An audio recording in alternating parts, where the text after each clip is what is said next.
3 ವರ್ಷಗಳಿಂದ ಮನವಿ, 3 ವರ್ಷಗಳಿಂದ ಹೋರಾಟ. ಆದರೂ ಪಾತಕೋಟೆ ಗ್ರಾಮದ ಜನರ ಸಮಸ್ಯೆಗೆ ಇನ್ನೂ ಪರಿಹಾರ ಸಿಕ್ಕಿಲ್ಲ. ಶ್ರೀನಿವಾಸಪುರ ತಾಲೂಕಿನ ಲಕ್ಷ್ಮೀಪುರ ಗ್ರಾಮ ಪಂಚಾಯಿತಿ ವ್ಯಾಪ್ತಿಯ ಪಾತಕೋಟೆ ಗ್ರಾಮದಲ್ಲಿ ಸಾರ್ವಜನಿಕರ ಸಂಚಾರಕ್ಕೆ ಪ್ರಮುಖವಾಗಿದ್ದ ರಸ್ತೆಯನ್ನು ಖಾಸಗಿ ವ್ಯಕ್ತಿಗಳು ಬಂದ್ ಮಾಡಿರುವ ಆರೋಪ ಕೇಳಿಬಂದಿದೆ. ಇದರಿಂದ ಬೇಸತ್ತ ಗ್ರಾಮಸ್ಥರು, ವಿಶೇಷವಾಗಿ ಮಹಿಳೆಯರು ಇಂದು ತಾಲೂಕು ಕಚೇರಿ ಮುಂದೆ ಭಾರೀ ಪ್ರತಿಭಟನೆ ನಡೆಸಿದರು. ಅಧಿಕಾರಿಗಳು ಮೇ 20ರಂದು ಸ್ಥಳಕ್ಕೆ ಬಂದು ಸಮಸ್ಯೆಗೆ ಪರಿಹರಿಸುತ್ತೇವೆ ಎಂದು ಹೇಳಿದ್ದರು.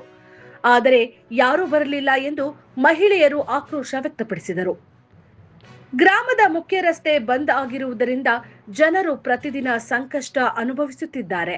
ಇದಲ್ಲದೆ 1 ಕಿಲೋಮೀಟರ್ ದೂರದಲ್ಲಿರುವ ಶುದ್ಧ ಕುಡಿಯುವ ನೀರಿನ ಘಟಕದಿಂದ ನೀರು ತರುವುದು ಗ್ರಾಮಸ್ಥರಿಗೆ ದೊಡ್ಡ ತೊಂದರೆಯಾಗಿದೆ. ಗ್ರಾಮದಲ್ಲಿ ಸರಿಯಾದ ನೈರ್ಮಲ್ಯ ವ್ಯವಸ್ಥೆಯೂ ಇಲ್ಲದೆ ಚರಂಡಿಗಳು ತುಂಬಿ ಸಾಂಕ್ರಾಮಿಕ ರೋಗಗಳ ಭೀತಿ ಎದುರಾಗಿದೆ ಎಂದು ಗ್ರಾಮಸ್ಥರು ಅಳಲನ್ನ ತೋಡಿಕೊಂಡರು. ಪ್ರತಿಭಟನೆಯ ತೀವ್ರತೆ ಹೆಚ್ಚಾಗುತ್ತಿದ್ದಂತೆ ತಾಲೂಕು ದಂಡಾಧಿಕಾರಿಗಳಾದ ತಹಸೀಲ್ದಾರ್ ಸ್ಥಳಕ್ಕೆ ಆಗಮಿಸಿದರು. ಈ ವೇಳೆ ಮಹಿಳೆಯರು ತಹಸೀಲ್ದಾರ್ ಅವರನ್ನ ಸುತ್ತುವರೆದು, ನಾವು ಪ್ರತಿದಿನ ನರಕಯಾತನೆ ಅನುಭವಿಸುತ್ತಿದ್ದೇವೆ, ದಯವಿಟ್ಟು ನಮ್ಮ ಸಮಸ್ಯೆ ಕೇಳಿ ರಸ್ತೆ ತೆರವುಗೊಳಿಸಿ ಎಂದು ಕಣ್ಣೀರು ಹಾಕಿದರು. ಗ್ರಾಮಸ್ಥರ ಅಹವಾಲು ಆಲಿಸಿದ ತಹಸೀಲ್ದಾರ್ ಅವರು ಖುದ್ದಾಗಿ ಸ್ಥಳ ಪರಿಶೀಲನೆ ನಡೆಸಿ ರಸ್ತೆ ವಿವಾದ ಸೇರಿದಂತೆ ಗ್ರಾಮದ ಮೂಲಭೂತ ಸಮಸ್ಯೆಗಳನ್ನು ತ್ವರಿತವಾಗಿ ಬಗೆಹರಿಸುವುದಾಗಿ ಭರವಸೆ ನೀಡಿದರು. ಅಧಿಕಾರಿಗಳ ಭರವಸೆಯ ಬಳಿಕ ಮಹಿಳೆಯರು ಪ್ರತಿಭಟನೆಯನ್ನ ಹಿಂತೆಗೆದುಕೊಂಡರು. ಆದರೆ ಇದೀಗ ಗ್ರಾಮಸ್ಥರ ಪ್ರಶ್ನೆ ಒಂದೇ, ಈ ಬಾರಿ ಸಮಸ್ಯೆಗೆ ನಿಜವಾಗಿಯೂ ಪರಿಹಾರ ಸಿಗುತ್ತದೆಯೇ?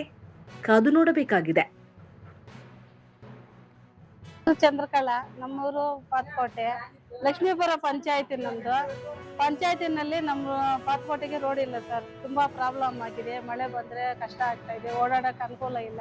ಅಲ್ಲಿ ರೋಡ್ ಹಾಕಕ್ ಹೋದ್ರೆ ಜಮೀನವರು ರವಿನಗರಲ್ಲಿ ಇದೆ ಅಂತ ಬರಕ್ಕಾಗಲ್ಲ ಅಂದ್ರು, ಬಿಡ್ತಾ ಇಲ್ಲ ಅವರು. ತಹಸೀಲ್ದಾರ್ ಬಂದು ಹತ್ರದಲ್ಲಿ ಪರಿಶೀಲನೆ ಮಾಡ್ತೇವೆ ಅಂದ್ರು. 3 ವರ್ಷ ಆಯ್ತು ರೋಡ್ ಸಮಸ್ಯೆ ಬಂದು.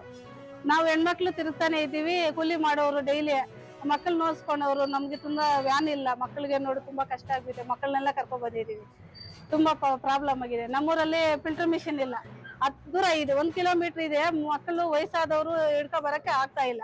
ಕರೆಂಟ್ ಹೋದ್ರೆ ಹಿಡ್ಕೊಳಕ ತುಂಬಾ ತೊಂದರೆ ಆಗ್ತದೆ. ಹತ್ರ ಹಾಕ್ಸ್ಬೇಕು. ಪಂಚಾಯತಿನಲ್ಲಿ ಏನೇನೋ ಹೇಳಿದ್ವಿ, ಏನು ಮಾತಾಡ್ತಾ ಇಲ್ಲ ಅವರು. ನಮ್ಗೆ ಅಂಗನವಾಡಿ ಇಲ್ಲ, ಗೌರ್ಮೆಂಟ್ ಡೈರಿ ಇಲ್ಲ, ನಮ್ಮೂರಿಗೆ ಚರಂಡಿಗಳು ಕ್ಲೀನ್ ಇಲ್ಲ, ರೋಡ್ ಸಮಸ್ಯೆ ಇದೆ. ಯಾರು ಪರಿಶೀಲನೆ ಮಾಡ್ತಾ ಇಲ್ಲ, ಏನಕ್ಕೆ ಬಂದಿದ್ರು ಅಂತ ವಿಚಾರಿಸ್ತಾ ಇಲ್ಲ. ಎಲ್ಲೋದ್ರು ಅಲ್ಲೋಗಿ ಇಲ್ಲೋಗಿ ಅಂತ ತುಂಬಾ ವಾರದಿಂದ ತಿರುಗ್ತಾ ಇದ್ದೀನಿ. ತಹಸೀಲ್ದಾರ್ ಒಂದ್ ದಿವಸನೂ ಸಿಕ್ಲಿಲ್ಲ ನಮ್ಗೆ. ಒಂದ್ ದಿವಸ ಬಂದ್ರು, ನಿನ್ನೆ ಡೇಟ್ ಕೊಟ್ಟಿದ್ರು, ಬರ್ತೀವಿ ಅಂತ ಹೇಳಿದ್ರು, ಬರ್ಲಿಲ್ಲ. ಬೆಳಗ್ಗಿಂದ ಇಲ್ಲಿ ಕಾತಿದೀವಿ, ಊಟ ಇಲ್ಲ, ತಿಂಡಿ ಇಲ್ಲ, ನೀರು ಇಲ್ಲ. ತುಂಬಾ ಸಮಸ್ಯೆ ಆಗಿದೆ ಸರ್. ಇದನ್ನ ಬಿಡಿಸ್ಕೊಡೋ ಜವಾಬ್ದಾರಿ ನಮ್ದೇ ಆಗಿರುತ್ತೆ. ಹೌದು ಸರ್, ಅದಕ್ಕೋಸ್ಕರ ನಾವು ಸರ್ವೆ ಮಾಡಿಸ್ತೀವಿ. ಸರ್ವೆ ಮಾಡಿಸಿ ಯಾರ್ಯಾರು ಒತ್ತುವರಿದಾರಿದ್ದಾರೆ ಅವ್ರಿಗೆ ನೋಟಿಸ್ ಕೊಟ್ಟು ಸರ್, ನೋಟಿಸ್ಗಳೆಲ್ಲ ನಾನು ಹೋಗಿದ್ದಾವೆ.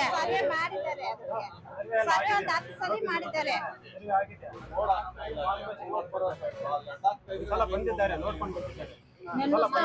ನಿನ್ನೆ ಬರ್ತೀರಿ ಅಂದ್ರು, ಮೊನ್ನೆ ಬರ್ಲಿಲ್ಲ. ಶುಕ್ರವಾರ ಬಂದಿದ್ವಿ ಸರ್. ನಾವು 23 ನಾವು ಹೋಗಲ್ಲ. ನಮ್ಗೆ ನ್ಯಾಯ ಬೇಕೇ ಬೇಕು. ಇವತ್ತು ನಮ್ಗೆ ಡೇಟ್ ಕೊಟ್ಟಿರ್ಲಿ, ಆಯ್ತು ಸರ್. ಮೇಲಿಂದ ಏನ್ ಬರೋದಿಲ್ಲ, ಅವರು ಮನುಷ್ಯರೇ. ಆತನಿಗೆ ಸ್ವಲ್ಪ ಹುಷಾರಿಲ್ದಿರ ಆಯ್ತು ಮೇಲೆ, ಹಾಗಾಗಿ ಆತ ರಜಾ ಅವ್ರ ಸಮಸ್ಯೆ ಆಗಿದೆ. ಮತ್ತೆ ಬೇರೆಯವ್ರು ಇರೋರೆ ಸರ್, ಏನ್ ಒಬ್ಬರೇ ಇರ್ತಾರ? ಇರಲ್ಲ ಬೇರೆಯವರು. ಮತ್ತೆ ಇನ್ನೇನ, ನಾವೇನ್ ದಿನ ಕೂಲಿ ಮಾಡೋರು ತಿರ್ಕೊಂಡು ಓಡಾಡ್ಕೊಂಡು ನಮ್ಗೆ ಜೀವನ ಆಗೋದು ಬೇಡವಾ? ನಾವ್ ಹೇಳ್ತಾ ಇದೀವಲ್ಲ, ಈಗ ಮಾಡ್ಕೊಡ್ತೀವಿ ಅಂತ ಯಾವಾಗ ಮಾಡ್ಕೊಡ್ತೀವಿ ಅಂತ ಹೇಳ್ತಾ ಇದೀವಿ ಸರ್.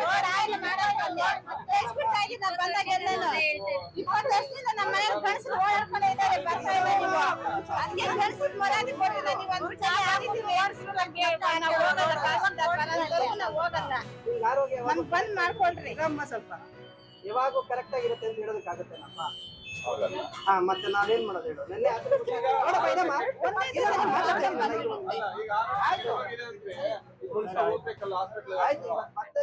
ಆಂಬುಲೆನ್ಸ್ ಬರೋ ಅಷ್ಟಿಲ್ಲ, ಏನಿಲ್ಲ. ನಿಮ್ ಪ್ರಾಬ್ಲಮ್ ಅಂತ ಹೇಳ್ತಾ ಇದ್ದೀರಿ.